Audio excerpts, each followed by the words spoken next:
Hey guys, my self Chandan Kumar आप लोगों का चैनल गेन नॉलेज पे स्वागत करता हूँ। गाइज मैंने आप लोगों को थर्मोडायनेमिक्स लास्ट लेक्चर में गाइज कंप्लीट किया। बहुत सारे थर्मोडायनेमिक्स के गाइज मैंने आप लोगों को वीडियोस प्रोवाइड किए हैं। गाइज थर्मोडायनेमिक्स के आप लोगों को 9 लेक्चर मैंने दिए। उससे पहले हीट के भी आप लोगों को 6 वीडियोज़ गाइज मैंने आप लोगों को प्रोवाइड किए।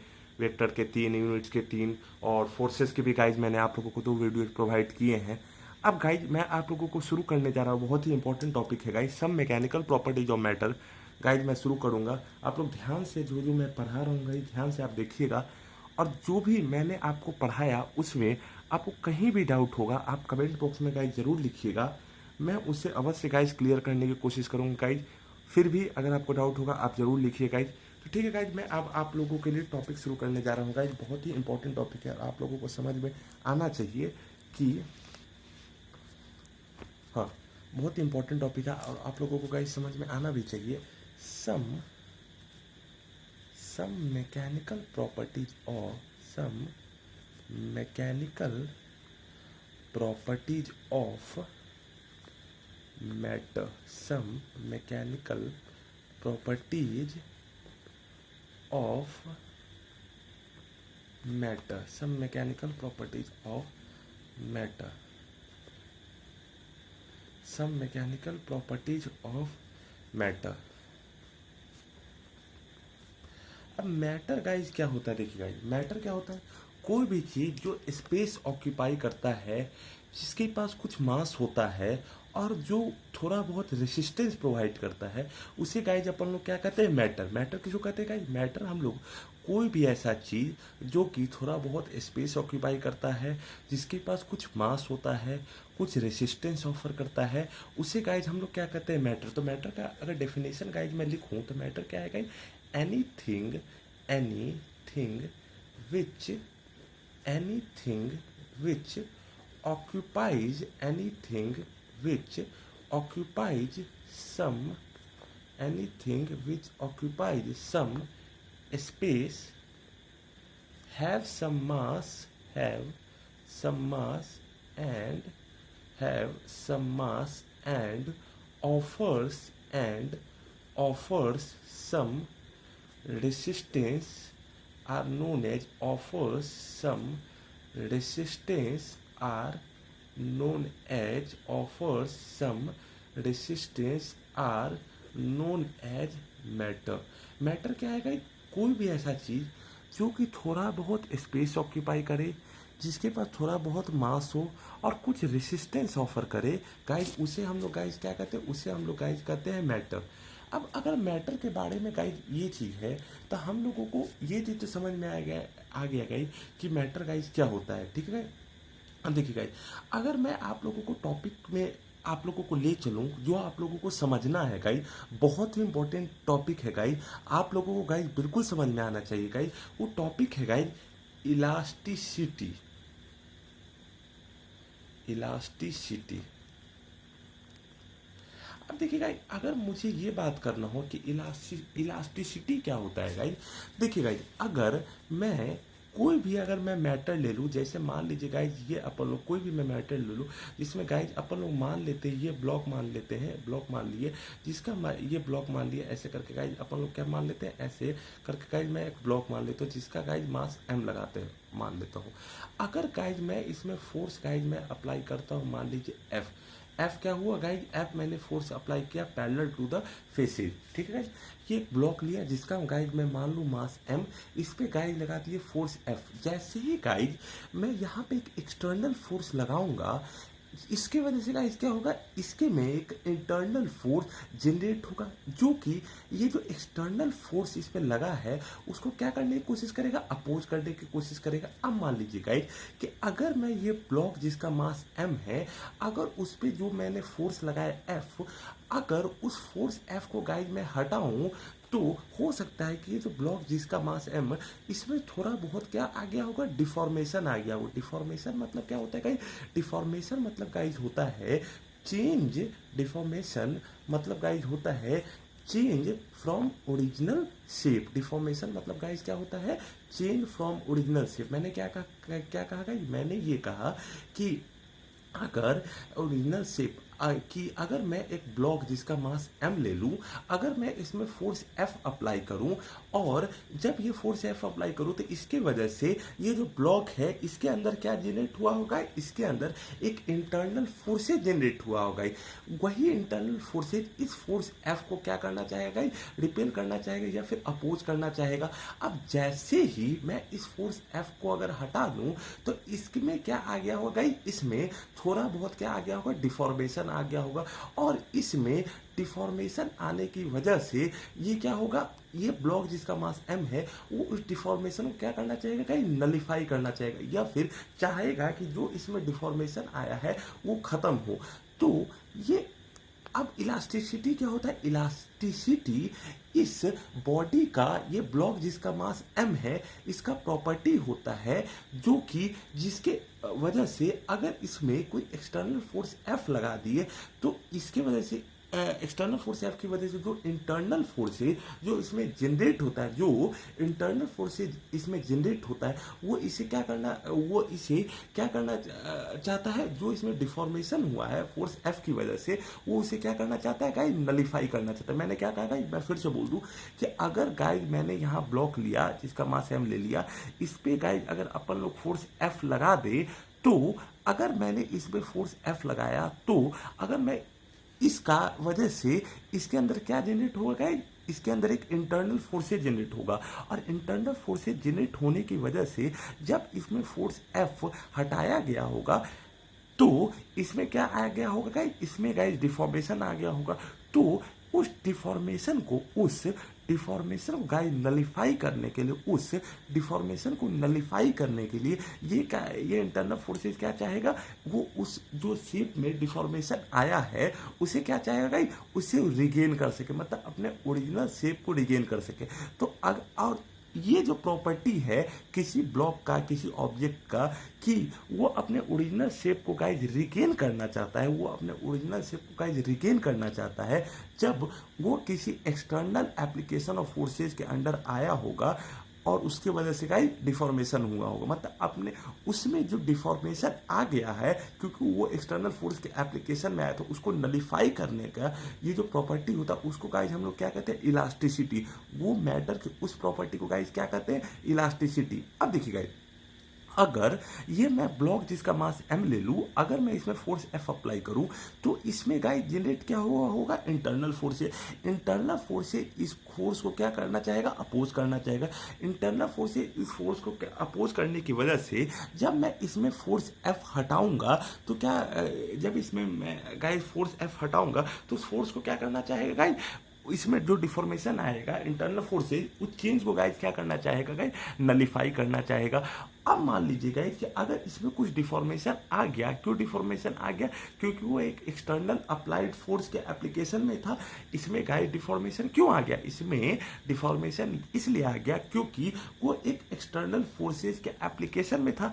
अब जैसे ही वो एक्सटर्नल फोर्सेज के एप्लीकेशन में था, अगर मान लीजिए उसमें जो डिफॉर्मेशन अगर आया और वो अपने शेप को रिगेन नहीं कर पाया, तो वह जो इस बॉडी के प्रॉपर्टी को हम लोग क्या कहते हैं, प्लास्टिसिटी। क्या कहते हैं गाइस, प्लास्टिसिटी। अब मान लीजिए गाइस, जो ऑब्जेक्ट 100% इलास्टिक बॉडी को, इलास्टिसिटी प्रॉपर्टी को शो करता है उसको हम लोग क्या कहते हैं, परफेक्टली इलास्टिक। और जो बॉडी 100% प्लास्टिसिटी को शो करता है उसको हम लोग क्या कहते हैं, प्लास्टिक ऑब्जेक्ट। इन नेचुरल कोई भी बॉडी 100% गाइस इलास्टिक नहीं होता है, या फिर 100% गाइस ना इलास्टिक होता है, ना ही 100% गाइस क्या होता है, प्लास्टिक होता है।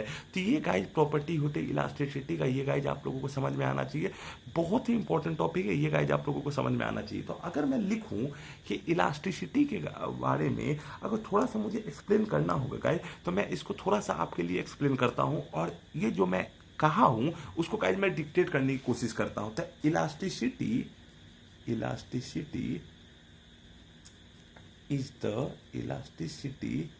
Is the property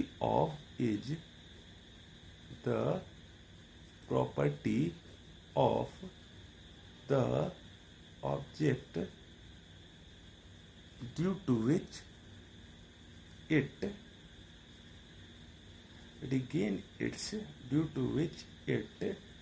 regain its original shape due to which it regain its original shape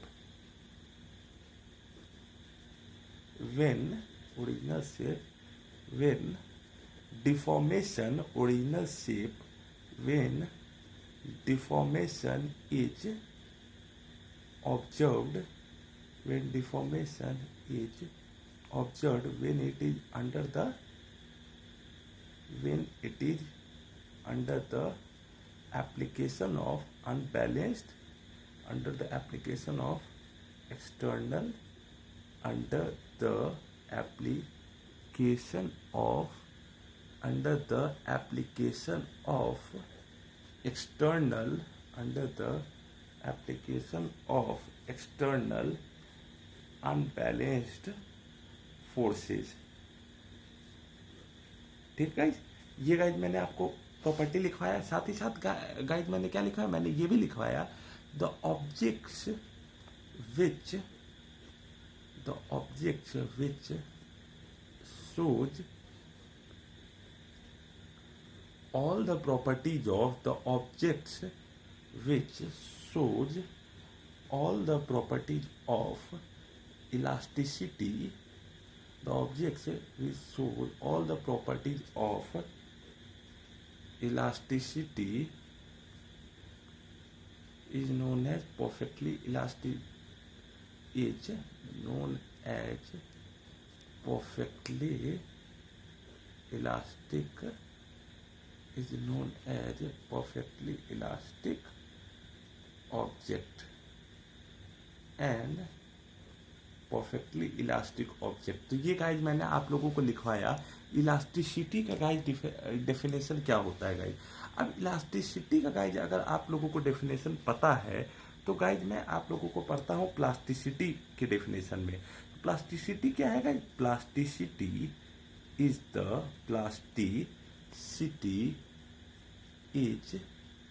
the property plasticity is the property of an object due to which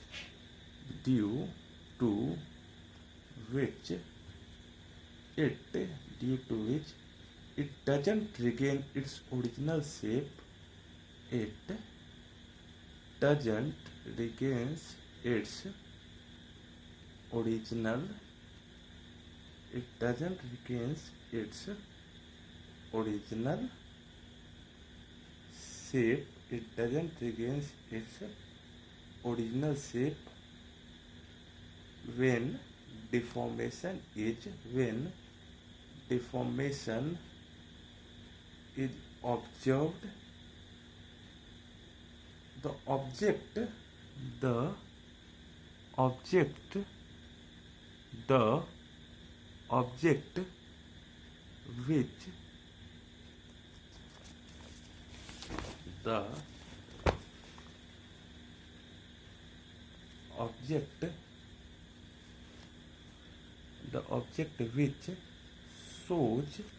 the object which shows the plasticity property are known as plasticity property are known as plastic objects तो ये guys मैंने आप लोगों को point बताया। अब देखिए guys मैंने क्या बोला, कोई भी ऑब्जेक्ट 100% इलास्टिक और 100% प्लास्टिक नहीं होता। इसका मतलब गाइज कि कभी भी कोई भी ऑब्जेक्ट को अगर वो एक्सटर्नल अनबैलेंस्ड फोर्सेस के एप्लीकेशन में आएगा तो गाइज उसमें कुछ ना कुछ डिफॉर्मेशन होगा और यह भी होगा कि वो अपने ओरिजिनल शेप को गाइज रिगेन करने की कोशिश जरूर करेगा। 100% गाइज रिगेन नहीं कर पाता, लेकिन ऐसा भी नहीं होगा गाइज कि वो बिल्कुल भी रिगेन नहीं कर पाए। ठीक है गाइज, मतलब कुछ ना कुछ वो रिगेन जरूर करेगा। अब आगे जैसे जैसे गाइज चैप्टर बढ़ेगा तो ये पॉइंट आप लोगों को ज़्यादा अच्छे से क्लियर होगा। तो गाइज इसी पॉइंट को अगर मैं यहाँ पे डिक्टेट करूँ तो गाइज क्या होगा, the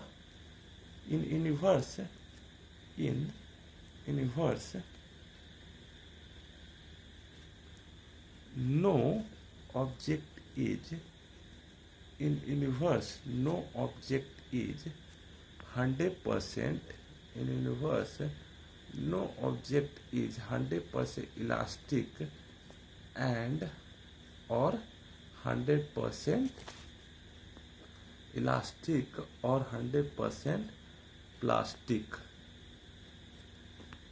It will either regains some part of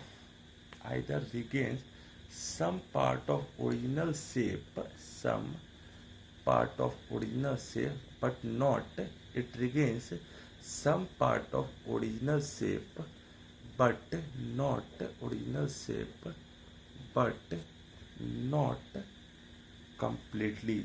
It regains some part of original shape, but not completely. तो ये गाइस कॉन्सेप्ट होता है कि यूनिवर्स में ऐसा कोई भी गाइस ऑब्जेक्ट नहीं एग्जिस्ट करता है जो कि 100% इलास्टिक होता है या फिर 100% गाइस प्लास्टिक होता है। मतलब कोई भी ऑब्जेक्ट दुनिया में अगर वो एक्सटर्नल अनबैलेंस फोर्सेस के एप्लीकेशन में आएगा, कोई भी चीज़ दुनिया में अगर वो एक्सटर्नल अनबैलेंस्ड फोर्सेस के एप्लीकेशन में आएगा तो या 100% अपने शेप को कंप्लीटली रिगेन गाइज वो नहीं ही करेगा, और ऐसा भी नहीं होगा गाइज कि वो अपने शेप को गाइज बिल्कुल भी गाइज रिगेन नहीं करे। मतलब कुछ ना कुछ हिस्सा उसको रिगेन करेगा लेकिन कंप्लीटली भी रिगेन नहीं करेगा। ठीक है, अब देखिए गाइज अगर आप लोगों को यह कॉन्सेप्ट क्लियर है तो गाइज मैं आप लोगों के समक्ष एक बहुत ही इंपॉर्टेंट कॉन्सेप्ट रखना चाह रहा हूँ गाइज, आप लोगों को बिल्कुल समझ में आना चाहिए कि गाइज स्ट्रेस। अब स्ट्रेस क्या होता है गाइज, वो कुछ मैं आपको ऐसे समझाता हूं कि मान लीजिए गाइज कि अगर मैं ऐसे एक ऑब्जेक्ट ले लूं गाइज, क्या मैंने कहा गाइज, मैंने ये कहा गाइज कि मान लीजिए गाइज यहां पे अपन लोग क्या मान लेते हैं, एक ऑब्जेक्ट जिसका गाइज मैं मान लेता हूं मास m। अब देखिए गाइज अगर मान लीजिए शुरुआत में इस मान लेते हैं कि ये जो ऑब्जेक्ट है, जो ऑब्जेक्ट मैंने माना है जिसका गाइज मैंने मास m माना है, यह इक्विलिब्रियम पोजीशन पे है। ये गाइस क्या है, इक्विलिब्रियम पोजीशन पे। इक्विलिब्रियम पोजीशन पे होने का मतलब होता है क्या है गाइस, इक्विलिब्रियम पोजीशन मतलब क्या है गाइस, यह रोटेशनल इक्विलिब्रियम पे भी है, यह रोटेशनल इक्विलिब्रियम पे भी है, साथ ही साथ ट्रांसलेशनल रोटेशनल इक्विलिब्रियम पे भी है, साथ ही साथ गाइस ट्रांसलेशनल इक्विलिब्रियम पोजीशन पे भी है। मैंने क्या कहा गाइस, मैंने ये कहा कि अगर आप ये ऑब्जेक्ट मान लीजिए जिसका मास m मान लीजिए, मान लेते हैं गाइस ये इक्विलिब्रियम पोजीशन पे। इक्विलिब्रियम मतलब क्या हुआ गाइस, यह रोटेशनल इक्विलिब्रियम पोजीशन पे भी है और ये ट्रांसलेशनल इक्विलिब्रियम पोजीशन पे भी है। रोटेशनल इक्विलिब्रियम पोजीशन का मतलब गाइस क्या हो गया, इसमें net torque net equals to zero, net torque equals to zero. जब मैंने आपको रोटेशन पढ़ाऊंगा अभी बस ये जान लीजिए कि torque net equals to zero होता है, ठीक है, net torque equal to zero. और अगर ट्रांसलेशनल इक्विलिब्रियम में गाइस है तो उसमें net force equals to guys zero होगा। मैंने क्या कहा गाइस, मैंने ये कहा कि अगर कोई ऑब्जेक्ट ले लिए जिसका मास m ले लिए, ये गाइस इक्विलिब्रियम पोजीशन है। इक्विलिब्रियम मतलब कैसा इक्विलिब्रियम गाइस, रोटेशनल और ट्रांसलेशनल इक्विलिब्रियम। रोटेशनल इक्विलिब्रियम मतलब क्या हो गया guys, net torque equal to zero, और ट्रांसलेशनल इक्विलिब्रियम मतलब गाइस क्या हो गया, net force equal to zero. मतलब यहाँ पे जो मैंने ऑब्जेक्ट लिया जिसका मास m है वो बहुत सारे फोर्सेस के एप्लीकेशन के अंडर में आया होगा, मतलब वो बहुत सारे गाइस फोर्सेस के इफेक्ट में आया होगा और बहुत सारे फोर्सेस का इफेक्ट गाइस इसमें दिखेगा। मैं क्या बोल रहा हूँ, मैं ये बोल रहा हूँ कि अगर कोई ऑब्जेक्ट लिया जिसका मास m लिया, अगर ये जो ऑब्जेक्ट लिया जिसका मास m लिया, ये बहुत सारे गाइस क्या होगा, ये बहुत सारे गाइस फोर्सेस के अंडर में भी गाइस आया होगा। ये गाइस क्या आया होगा, ये बहुत सारे फोर्सेस के एप्लीकेशन में भी आया होगा। और वो फोर्सेस आमतौर पे जब वो एक्सटर्नली अप्लाइड है तो आमतौर पे हम लोग गाइस क्या मान के चलेंगे गाइस कि एक्सटर्नली गाइस वो एक अनबैलेंस्ड फोर्स है। गाइस हम लोग क्या मान के चलेंगे कि वो एक्सटर्नली अनबैलेंस्ड फोर्स है। अब जैसे ही एक्सटर्नली अनबैलेंस्ड फोर्स है, अगर मान लीजिए किसी पॉइंट पे गाइस अगर मैं फोर्स फोर्स लगाऊं, मान लीजिए गाइज मैं क्या कर रहा हूं कि किसी पॉइंट पे अगर गाइज मैं फोर्स लगाऊं और अगर मैं इधर इस डायरेक्शन में गाइज अगर फोर्स ऐसे लगा देता हूं गाइज या एक सेकंड गाइज थोड़ा सा और सुन लीजिए, अगर ये ऑब्जेक्ट हुआ, ये बहुत सारे फोर्सेज के एप्लीकेशन के गाइज अंडर में आया होगा, यह बहुत सारे फोर्सेज के एप्लीकेशन में अंडर में आया होगा। तो अगर गाइज मैं यहाँ पे फोर्स गाइज एफ में लगाऊं, बहुत सारे फोर्स के एफ में लगाऊं, इसका गाइज एक कंपोनेंट गाइज क्या होगा, टेंजेंशियल कंपोनेंट, और एक कंपोनेंट गाइज इसका क्या होगा, नॉर्मल कंपोनेंट। क्या होगा गाइज, फिर से सुन लीजिए कि अगर मैं जैसे ही ऑब्जेक्ट लिया जिसका मास एम, ये गाइज क्या होगा, बहुत सारे फोर्सेज के एप्लीकेशन के अंडर में आया होगा, बहुत सारे फोर्सेज के एप्लीकेशन में आया होगा, मतलब उसका रोटेशनल इक्विलिब्रियम में भी होगा और गाइज उसमें ट्रांसलेशनल इक्विलिब्रियम में भी होगा। रोटेशनल इक्विलिब्रियम मतलब क्या होगा, net torque equals to zero, और ट्रांसलेशनल इक्विलिब्रियम मतलब क्या होगा guys, net force equals to zero. अब जैसे ही रोटेशनल और ट्रांसलेशनल इक्विलिब्रियम दोनों इसका जीरो हो जाएगा, मतलब ये बहुत सारे गाइज फोर्सेज के एप्लीकेशन में भी होगा। अगर मान लीजिए कोई, अगर आप यहाँ पॉइंट लीजिए और अगर आपने इस पर फोर्स एफ लगाया तो इसका गाइज क्या आएगा, दो कंपोनेंट आएगा, एक इसका गाइज आएगा टेंजेंशियल कंपोनेंट आएगा और एक इसका गाइज क्या आएगा, नॉर्मल कंपोनेंट आएगा। क्या मैं कह रहा हूँ, एक उसका टेंजेंशियल कंपोनेंट आएगा और एक उसका गाइज क्या होगा, नॉर्मल कंपोनेंट आएगा। अब जो इसका फोर्स, जो इसका गाइज टेंजेंशियल कंपोनेंट आएगा, उसके बारे में अगर मैं समझ लिखूं तो गाइज इसको मैं क्या कर सकता हूं, इस फोर्सेज को मैंने आपको वेक्टर में पढ़ाया था, इस फोर्सेज एफ को अपन लोग दो पार्ट में क्या कर सकते हैं गाइज, रिजॉल्व कर सकते हैं। इस फोर्सेज को गाइज दो पार्ट में गाइज हम लोग रिजॉल्व कर सकते हैं। तो जैसे ही मैंने जो इसमें फोर्स एफ लगाया, उसका एक कंपोनेंट इधर आएगा और दूसरा कंपोनेंट इधर आएगा। ये फोर्सेज का गाइज क्या होगा, ये फोर्सेज का गाइज क्या होगा, लॉन्गिट्यूडनल कंपोनेंट आएगा, और ये फोर्सेज का गाइज क्या आएगा, टेंजेंशियल कंपोनेंट आएगा। मैंने क्या कहा कि अगर ये फोर्स एफ लिया, इसका दो कंपोनेंट आएगा, ये फोर्स का गाइज क्या है, लॉन्गिट्यूडनल कंपोनेंट है, और ये गाइज क्या है, फोर्स का क्या है, टेंजेंशियल कंपोनेंट है। अब मान लीजिए गाइज जिस पॉइंट पे गाइज मैंने फोर्स एफ लगाया है, जिस पॉइंट पे गाइज फोर्स मैंने एफ लगाया, उसका गाइज कुछ ना कुछ सरफेस एरिया भी होगा। तो जो सरफेस एरिया गाइज जिस पॉइंट पे मैंने फोर्स लगाया, जिस पॉइंट पे फोर्स का एप्लीकेशन हुआ, फोर्स का अफेक्ट हुआ है, उस पॉइंट को गाइज अगर मैं डेल्टा एस मान लूं और ये फोर्स का टेंजेंशियल कंपोनेंट और फोर्स का नॉर्मल लॉन्गिट्यूडनल कंपोनेंट है, तो ये फोर्स का क्या है गाइज, फोर्स का यह लॉन्गिट्यूडनल, फोर्स का गाइज क्या है, फोर्स का ये लॉन्गिट्यूडनल कंपोनेंट है और फोर्स का ये लॉन्गिट्यूडनल कंपोनेंट है और ये फोर्स का टेंजेंशियल कंपोनेंट है, होगा। ये फोर्स का टेंजेंशियल कंपोनेंट है, ये फोर्स का गाइड क्या है, नॉर्मल कंपोनेंट है। अब जैसे ही गाइड इसका फोर्स का टेंजेंशियल कंपोनेंट और फोर्स का नॉर्मल कंपोनेंट, तो अब देखिए मतलब ये फोर्स जो गाइड, ये फोर्स एफ है, वो किसका, इसका समेशन है गाइस, फोर्स टेंजेंशियल कंपोनेंट और फोर्स लॉन्गिट्यूडनल कंपोनेंट, इसका समेशन है गाइस, ये फोर्स टेंजेंशियल कंपोनेंट और ये इसका क्या है, लॉन्गिट्यूडनल कंपोनेंट, इसका समेशन है गाइस। अब देखिए जैसे समेशन है तो दो तरह के स्ट्रेस के बारे में आप लोगों को जानना है गाइस, दो तरह के गाइस आप लोगों को स्ट्रेस के बारे में जानना है। ये जो टेंजेंशियल कंपोनेंट की वजह से जो स्ट्रेस आता है, जो टेंजेंशियल कंपोनेंट की वजह से जो स्ट्रेस आता है, वो गाइज क्या होता है, वो गाइज होता है शियर स्ट्रेस, वो गाइज क्या होता है, शियर स्ट्रेस। मैं क्या कर रहा हूँ, मैं ये कह रहा हूँ कि ये जो टेंजेंशियल कंपोनेंट की वजह से जो फोर्स आता है उसको हम लोग क्या कहते हैं गाइस, शियर स्ट्रेस, ठीक है गाइस। अब देखिए और ये जो, और इस स्ट्रेस को क्या कहेंगे गाइस, इस स्ट्रेस को अपन लोग कहेंगे लॉन्गिट्यूडनल स्ट्रेस,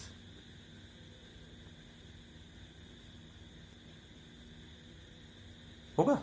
मैंने क्या कहा, ये फोर्स एफ है, इसका दो कंपोनेंट आएगा, tangential component, longitudinal component. Tangential component मतलब टेंजेंशियल कंपोनेंट की जो वजह से जो स्ट्रेस आया उसको हम लोग क्या कहेंगे, शियर स्ट्रेस। लॉन्गिट्यूडनल कंपोनेंट की वजह से जो स्ट्रेस आया उसको हम लोग कहेंगे लॉन्गिट्यूडनल स्ट्रेस। तो शियर स्ट्रेस क्या है, शियर स्ट्रेस है गाइस, स्ट्रेस ड्यू टू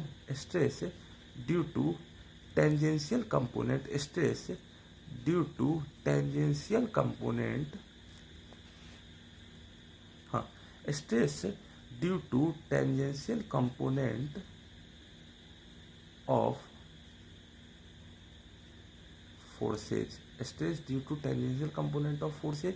और ये गाइस क्या है, stress due to longitudinal component of forces, stress due to longitudinal component of forces, longitudinal component of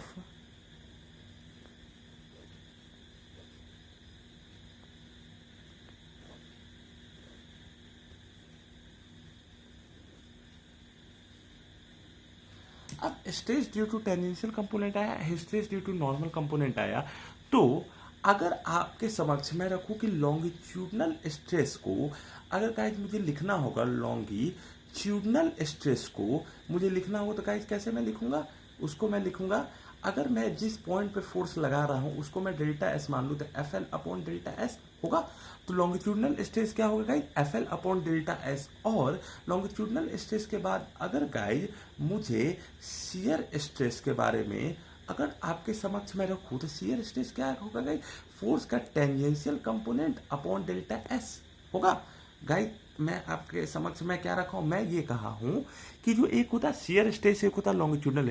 shear stress क्या होता है, stress due to tangential component of force. Longitudinal stress क्या होता है, stress due to longitudinal component of forces.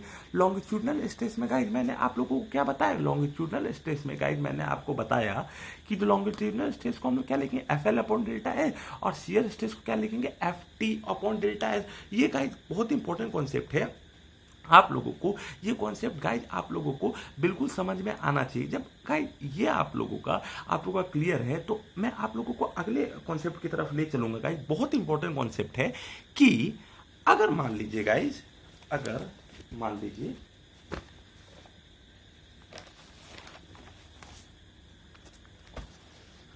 हाँ, अगर guys मैं मान लीजिए कि अगर ऐसे आप एक ऑब्जेक्ट मान लीजिए जिसका क्रॉस सेक्शनल एरिया मान लेते हैं, अपन लोग मान लेते हैं ए, ठीक है। अब ये जैसे क्रॉस सेक्शनल एरिया मैं ए मान लेता हूं और यहाँ पे दोनों साइड इससे कनेक्ट कर देता हूं गाइज, दोनों साइड गाइज अपन लोग इससे कनेक्ट कर देते हैं और क्रॉस सेक्शनल एरिया ए मान लेते हैं और इसका गाइज क्या मान लेता हूं मैं, लेंथ एल मान लेता हूं। मैंने क्या कहा गाइज, इसका क्रॉस सेक्शनल एरिया अपन लोग क्या मान लेते हैं, क्रॉस सेक्शनल एरिया अपन लोग क्या मान लेते हैं, ए मान लेते हैं। इसका गाइज क्या मान लेते हैं, लेंथ एल मान लेते हैं। अब देखिए मैंने क्या कहा गाइज, मैंने ये कहा कि जो स्ट्रेस होता है वो वास्तव में क्या होता है गाइज, जो इसमें फोर्स लगा है पर यूनिट एरिया। अब पर यूनिट एरिया हम लोग गाइज डेल्टा एस क्या लिखते हैं गाइज, डेल्टा एस लिखते area of the point of application of force, area of the point of application. ये गाइज हम लोग लिखते हैं डेल्टा एस, क्या लिखते हैं, डेल्टा एस लिखते हैं guys area of the point of application लिखते हैं। अब देखिए गाइज जब ये आप लोगों का कॉन्सेप्ट क्लियर है, मैंने क्या कहा गाइज, मैंने ये कहा कि अगर आप मान लीजिए एक रॉड मान लीजिए जिसका मान लीजिए लेंथ एल मान लीजिए, इसका एरिया ए मान लीजिए, जिसको cross sectional area delta S क्या कहा गाइज, डेल्टा एस मैंने क्या कहा, डेल्टा एस मैंने कहा area of the point of application. मैंने क्या कहा गाइज, मैंने कहा delta S equals to area of the point of application, ठीक है। अब देखिए अगर मैं दोनों साइड गाइज मैं फोर्स एफ लगाऊं, इधर भी गाइज मैं फोर्स लगाऊं एफ और इधर भी गाइज मैं लगा दूं फोर्स एफ। मैंने क्या कहा गाइज कि अगर इसका क्रॉस सेक्शनल एरिया ए मान लिया, लेंथ एल मान लिया, delta S area of the point of application, दोनों साइड गाइज मैंने फोर्स एफ लगाया और दोनों साइड फोर्स लगाने एफ के वजह से ये क्या होगा गाइज, ये थोड़ा सा इसका जो शेप है वो क्या होगा गाइज, कम होना शुरू होगा। मैं फिर से बोल दूंगा, मैंने ये कहा कि अगर यहाँ रॉड लिया जिसका लेंथ एल मान लिया, क्रॉस सेक्शनल एरिया ए लगा दिए, अगर इधर फोर्स एफ लगाए और इधर भी फोर्स एफ लगाए और delta S area of the point of application है, तो अगर दोनों साइड गाइड मैं फोर्स एफ लगाऊं, इधर भी फोर्स एफ लगाऊं, इधर भी गाइड फोर्स एफ लगाऊं, ध्यान से सुनिए गाइड, इधर भी मैं फोर्स एफ लगाऊं, इधर भी फोर्स एफ लगाऊं, तो ये अगर ये रॉड अपना ओरिजिनल शेप से अगर गाइड ये कंप्रेस होना शुरू होगा, तो गाइड क्या मैं ये नहीं कह सकता हूं कि जिस पॉइंट पे फोर्स आपने लगाया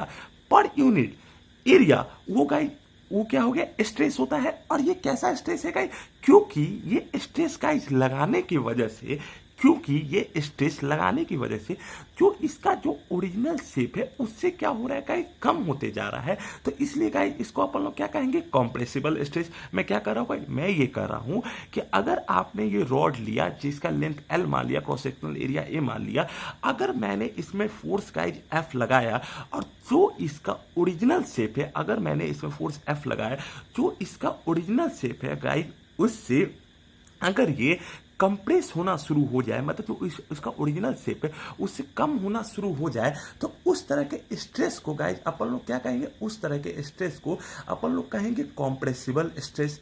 उस तरह के गाइज मैं स्ट्रेस को मैं क्या कहूंगा, उस तरह के स्ट्रेस को गाइज मैं कहूंगा कॉम्प्रेसिबल स्ट्रेस। अब अगर लेंथ एल मान लिए, क्रॉस सेक्शनल एरिया ए मान लिए, अगर फोर्स एफ जो इनवर्ड लगा रहे थे वही फोर्स एफ अगर मैं डाउन आउटवर्ड लगाओ, वही गाइड मैं फोर्स एफ आउटवर्ड लगाओ और इसका शेप जो हुआ, इसका शेप गाइड इंक्रीज होना शुरू हुआ, तो इसके वजह से भी इस ऑब्जेक्ट में एक स्ट्रेस आ जाएगा, क्योंकि इसका फोर्स आउटवर्ड लगाया और इस स्ट्रेस के लगाने की वजह से इसका फोर्स गाइड इंक्रीज हुआ है। तो इस तरह के गाइड स्ट्रेस को गाइड मैं क्या कहता हूं, इस तरह के स्ट्रेस को गाइड मैं कहता हूं गाइड टेंसाइल स्ट्रेस। ठीक है, इस तरह के स्ट्रेस को मैं क्या कहता हूं, टेंसाइल स्ट्रेस। मैंने टेंसाइल स्ट्रेस क्या कहा, फिर से मैं एक्सप्लेन कर दूं। अगर आपने एक मान लीजिए एक वायर ले लिए जिसका area cross sectional area A मान लीजिए, लेंथ एल मान लीजिए, delta H area of the point of application. Point of application क्या होता है, the point eight which force is, the point eight which force is, the point eight which force is applied, उसको हम लोग क्या कहते हैं गाइस, पॉइंट ऑफ एप्लीकेशन। तो डेल्टा एस क्या हुआ guys, area of the point of application. Cross sectional area क्या हुआ गाइस, ए। लेंथ क्या मान लिया गाइस मैंने, एल। इधर भी गाइस मैं लगा दिया फोर्स एफ, इधर भी गाइस मैं लगा दिया फोर्स एफ। मतलब दोनों साइड फोर्स एफ जब अगर मैंने इनवर्ट्स लगाया तो उस तरह के स्ट्रेस को क्या कहता हूँ गाइस मैं, कॉम्प्रेसिबल स्ट्रेस। क्योंकि ये स्ट्रेस लगाने की वजह से जो इसका ओरिजिनल शेप है उससे क्या गाइस होना शुरू हुआ, कंप्रेस होना शुरू हुआ।